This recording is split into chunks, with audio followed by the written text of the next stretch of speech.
Expressão Nacional debate hoje a proposta que fixa em R$ 3.500 o menor salário de um policial militar e de um bombeiro no país. Será que os estados aguentam pagar isso? Ainda dá tempo de mandar a sua pergunta. Mande para Expressão Nacional, tudo junto, sem o tio, @câmara.gov.br, ou então pelo telefone gratuito 0800 6969. Mande também pelo Twitter. O endereço é www.twitter.com/xnacional. Bom, mais uma vez, policiais e bombeiros de todo o país vieram à Câmara pressionar pela aprovação da proposta que aumenta o piso dos policiais. Isso foi hoje. Vamos ver a reportagem. A PEC é de 2008, há 2 anos que eu estou vindo para Brasília, né? E nos últimos 3 meses, consequentemente, toda semana, né, São Paulo e todo o Brasil estão vindo aqui pedir aos deputados. Nós somos policiais militares, ordeiros, né, que mantém a segurança pública da população, estamos pedindo aos deputados, mas só que está esgotando a paciência. Por que não aprova essa PEC, até indo de encontro à norma da casa, indo de encontro à Constituição Federal? Eu acho que ele deveria respeitar mais a gente. Aqui quem ganha com isso não é a Polícia Militar, não é o Corpo de Bombeiro, é a população. O governo não é contra. O que o governo é contra é que na Constituição tenha o salário de uma categoria. Por exemplo, as Forças Armadas Federais, o Exército, a Marinha, a Aeronáutica, não tem o seu piso escrito na Constituição. Não tem porquê a Polícia Militar, que é um funcionário público estadual, ter o piso escrito na Constituição. O que é que nós queremos fazer? Terá um piso nacional definido em lei ordinária, em lei complementar, de todos os soldados e bombeiros. Deputado Panunzio, essa proposta já foi aprovada aqui em primeiro turno. Na avaliação do senhor, quais são as chances dela ser aprovada agora em segundo turno e ser encaminhada ao Senado? Eu acho que é muita temeridade nesse período que antecede o processo eleitoral. Nós seguimos na votação dessa matéria. Mas eu queria voltar um pouco à questão colocada pelo deputado Capitão Assunção, comparando o PIB e o salário, PIB do Estado e o salário dos servidores policiais. Eu quero me reportar aqui um fato que eu vivenciei ainda no tempo do governador Otomar Pinto, em Roraima. Nosso companheiro de partido, uma figura política admirável no país. E nós tivemos um encontro lá em Recife, e ele brincou com o governador Serra, que era governador de São Paulo, e se tivesse médico, professor, o que tivesse, podia mandar para Roraima, e lá ele pagava, e deu os números, muito mais do que São Paulo. E era um fato. O PIB de Roraima, perto de São Paulo, não é nada. O PIB de Roraima é menor, acredito eu, do que o PIB da cidade de Sorocaba, tá certo? Mas ele pagava mais, porque tem pequena quantidade e dentro dos recursos, ou seja, das receitas correntes do Estado e as despesas que ele tinha de previsão, permitia ele poder pagar e até a necessidade de pagar para ter esses profissionais lá, uma vez que é um Estado mais distante, um pouco mais longe dos grandes conglomerados e centros urbanos, e as pessoas, para irem para lá, queriam algum tipo de compensação. E ele encontrava forma de equilibrar isso.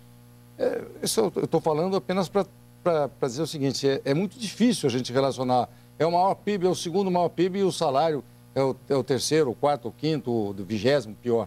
Nós temos que ver a receita do Estado em função do per capita que ele vai ter que gastar com a população e com o funcionalismo, para ver se dá para equilibrar.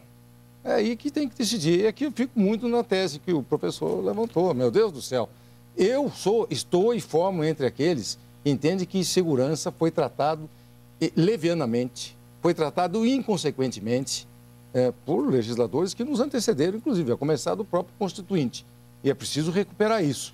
Mas eu não quero, acho um absurdo, nós queremos estabelecer a Constituição como o remédio, e o remédio seria inconstitucional, para corrigir todos os males da nação. Não, a Constituição não é feita para isso. Até porque, seguramente, nós vamos ter problema na sequência das correções que serão necessárias. Eu tenho uma pergunta aqui para o professor Adolfo Saxida, quem envia é Edmilton Rocha Nunes, da cidade de Pedro Afonso, Tocantins. Ele pensa o seguinte: existe amparo constitucional para a complementação do piso salarial dos policiais e bombeiros dos estados? Caso exista, o recurso pode ser repassado aos estados com partes dos impostos da indústria tabagista, de bebidas alcoólicas e ainda do pré-sal?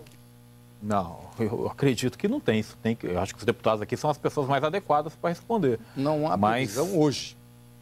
O que acontece é, quando você está delimitando uma matéria dessa, certamente você vai ter que mostrar de onde vem o recurso. E quando você tiver que mostrar de onde vem o recurso, aí vão vir todas as ideias possíveis. Olha, vamos taxar tabaco, vamos taxar bebida, como se o Brasil já não pagasse imposto bastante. O coitado do pré-sal já é fatiado mesmo antes de aparecer, né? Vai ser uma festa. Agora, eu acho que o grande da discussão, acho que nós temos que nos focar muito, é uma vergonha um policial ganhar R$1.000. É uma vergonha. Então, o governador do Rio Grande do Sul tem que ser chamado na televisão e falar por que está acontecendo. A Assembleia Legislativa do Rio Grande do Sul tem que ser chamada. O que está acontecendo? Essa discussão, me parece que o caminho é por Estado. E eu gostaria de perguntar a vocês, por que ela não está sendo feita por Estado? O que está acontecendo? Por que a nível federal? O professor já deve ter ouvido falar de Thomas Kuhn. Thomas Kuhn escreveu um livro bem pequenininho, mas de uma profundeza muito grande, que ele fala sobre quebra de paradigmas. E a Constituição Federal, ela precisa, em muitos aspectos, ser quebrada de seus paradigmas. Por exemplo, durante muito tempo a União só veio nos municípios, nos estados, para poder limpar a arrecadação municipal e estadual.